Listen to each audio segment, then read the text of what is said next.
Ellie Ward, and you are in Edit Restaurant in East London, Hackney. Edit is a hyper-seasonal restaurant. We serve a tasting menu that is focused around plants. Every dish showcases a vegetable or plant-based piece of produce that is in peak season. Edit it's actually the third iteration now of a kind of experiment on my part into the food business. I trained as an architect, but I became vegan about 7 years ago. And when you become vegan, suddenly you have to start really thinking about where your food comes from and how it's made and what's in it and why and how it tastes and nutrition and so many things that I'd never really thought that hard about. I think my design brain deep dived into kind of research mode and discovered a lot that was wrong with food, specifically in a kind of global kind of industry kind of context.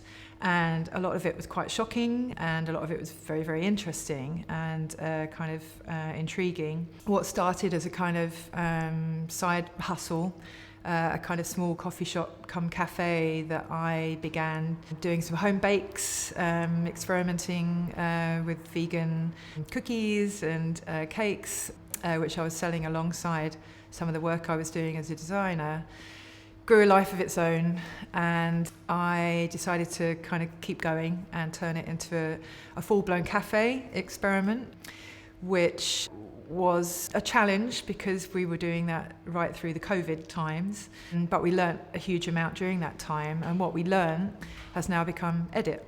As I say, I'm trained as an architect. I am not a chef. And I like to make a point of that fact. I'm not a chef. I never set foot in the kitchen. In the early days, sure, a little bit of home baking. But as soon as we got serious, I hired a chef, a plant-based chef who had lots of experience and lots of great ideas.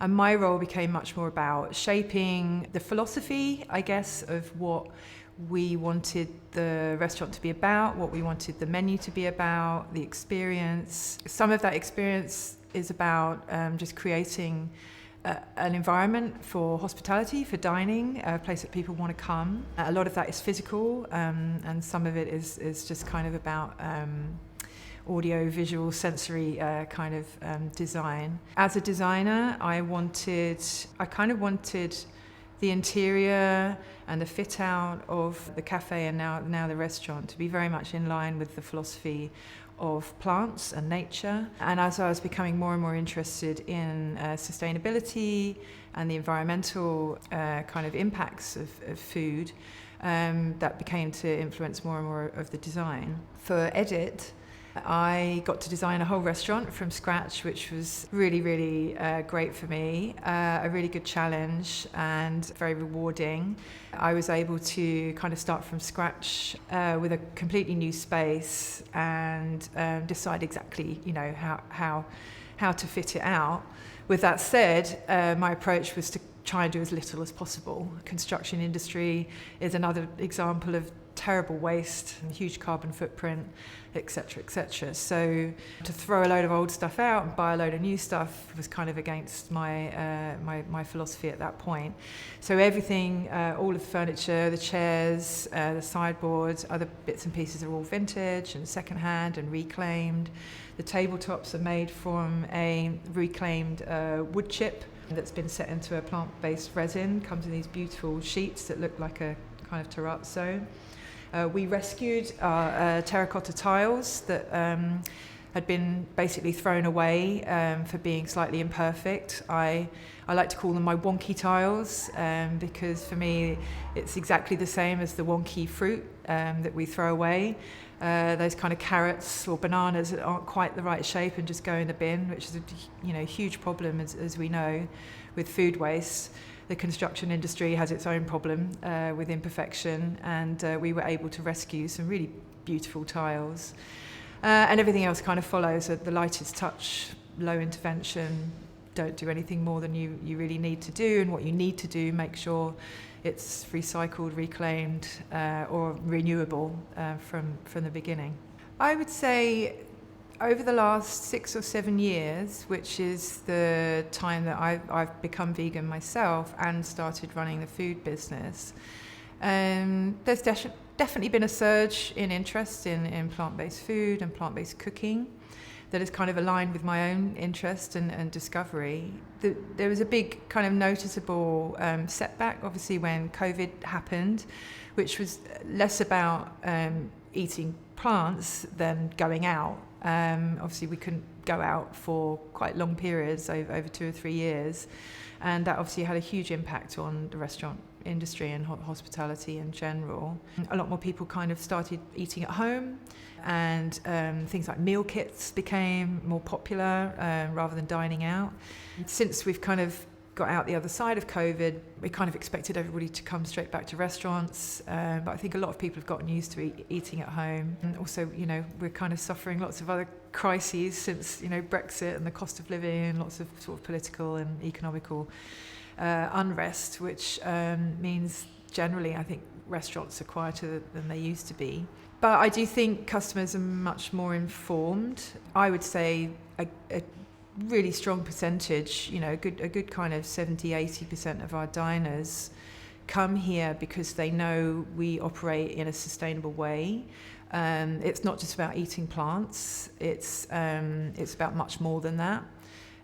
Here at least, and not all of our customers are vegan or plant-based, but they are looking for sustainable options. They're looking for ways to be more responsible with their food choices, and they're more interested in where the food comes from.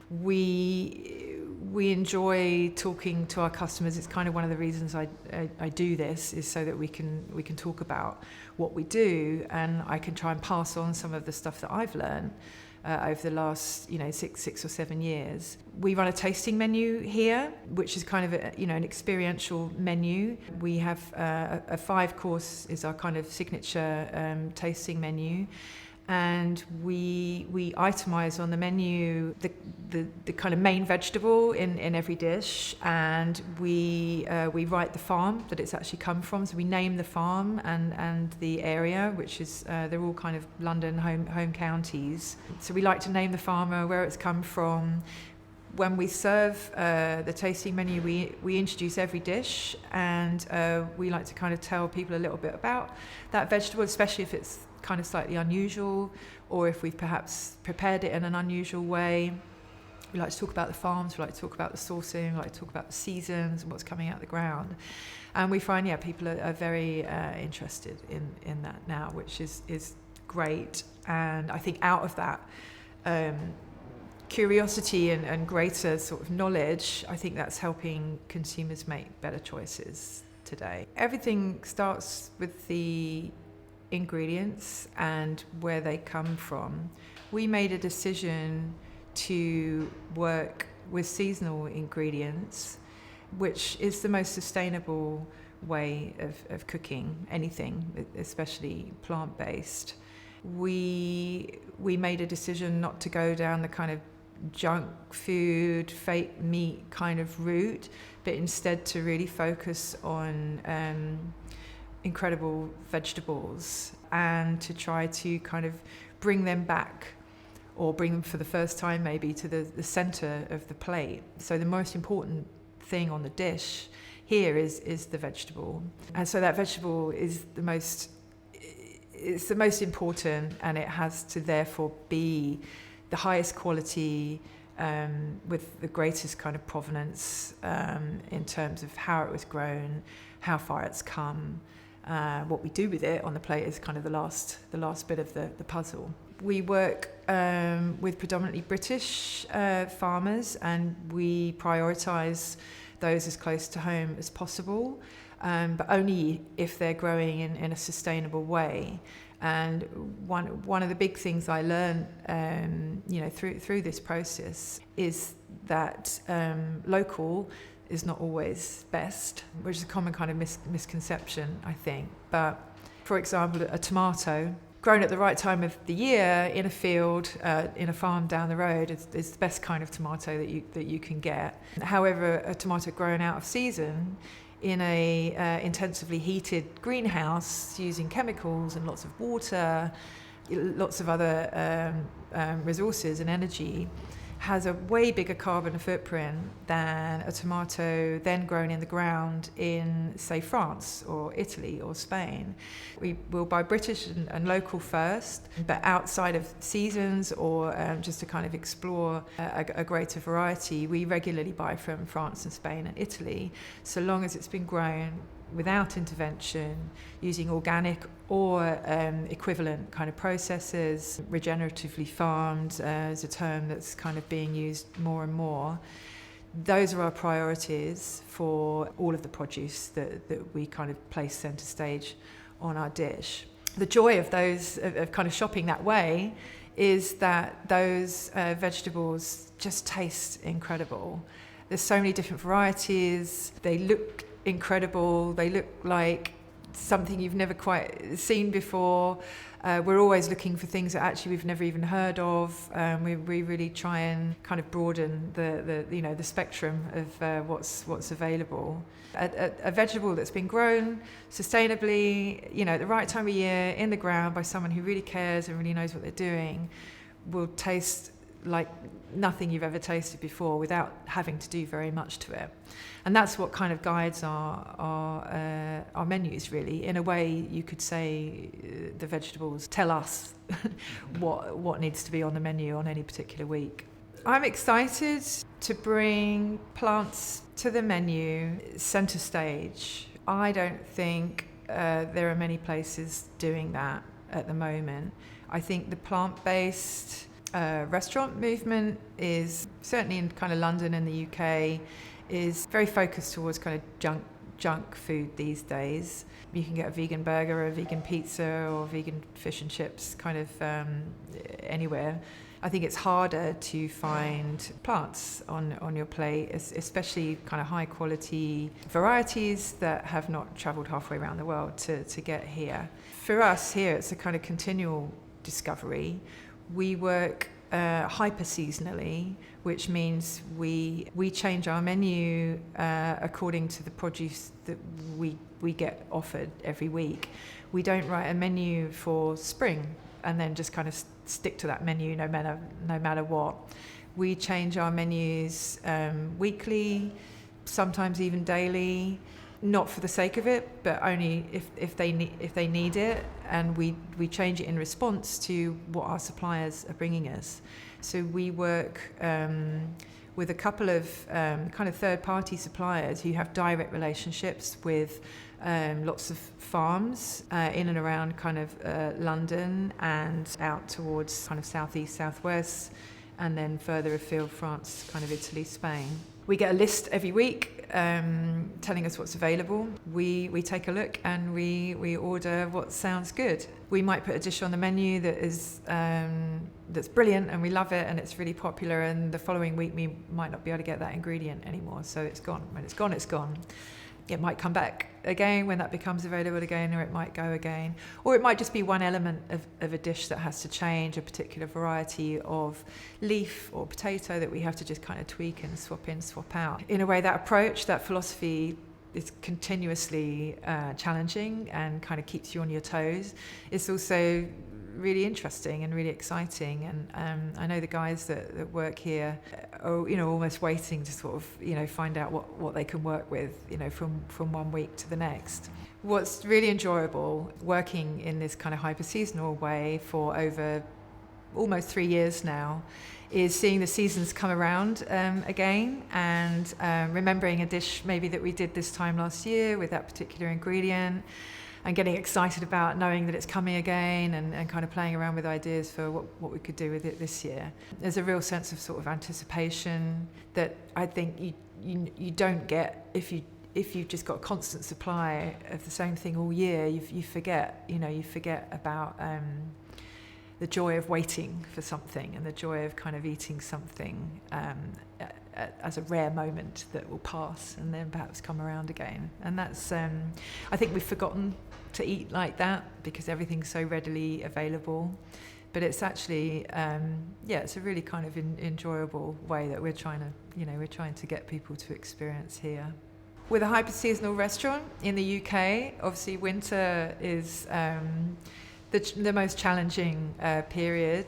We love a challenge, but there's definitely limits. One thing that we do, and every year we learn a little more, is we do a lot of preservation here. So we pickle, we ferment, we dehydrate, we salt, we do lots of ways of kind of prolonging the life of things, which again is a very traditional way of eating and cooking and preparing food. There was a time when we didn't have fridges, so we had to be really clever about creating abundance in those kind of lesser months. So it's about kind of harnessing a lot of those kind of old traditional methods, and in that way you can bring some real interest to what might be a kind of simpler menu, but add some real kind of zing with some kind of preserved and fermented elements. As I said, we do look a little further afield, so we will, particularly at that kind of winter time of year, probably look a little bit further to Italy and Spain and France, where we work with amazing farmers growing winter citrus and winter tomatoes. And a winter tomato is just a whole other vegetable in its own right. Some incredible varieties, incredible colours, incredible shapes and sizes, with a whole flavour profile that's completely different to a summer British tomato. We also use a lot of pulses. Again, we try to source most of our pulses from the UK, and we work with third-party suppliers who are working with farmers who are growing some really interesting varieties of things we'd never heard of, like fava beans and flamingo peas, and all kinds of split pea lentil kind of varieties that we play with, as well as grains, things that you can store for a long time come into their own. We make some of our own cheeses here, plant-based cheeses, which we will make from nuts, so different kinds of nuts, and cashews, almonds. We make our own almond parmesan at the moment. We make a kind of Brazil and cashew nut cream cheese, and so elements like that come into play a lot more during the winter months. It's a challenge, but like I say, I think it's kind of important to embrace that challenge and in a way communicate even more about the difference of the menu. If you came in January compared to coming in July, completely different vibe, and that's important.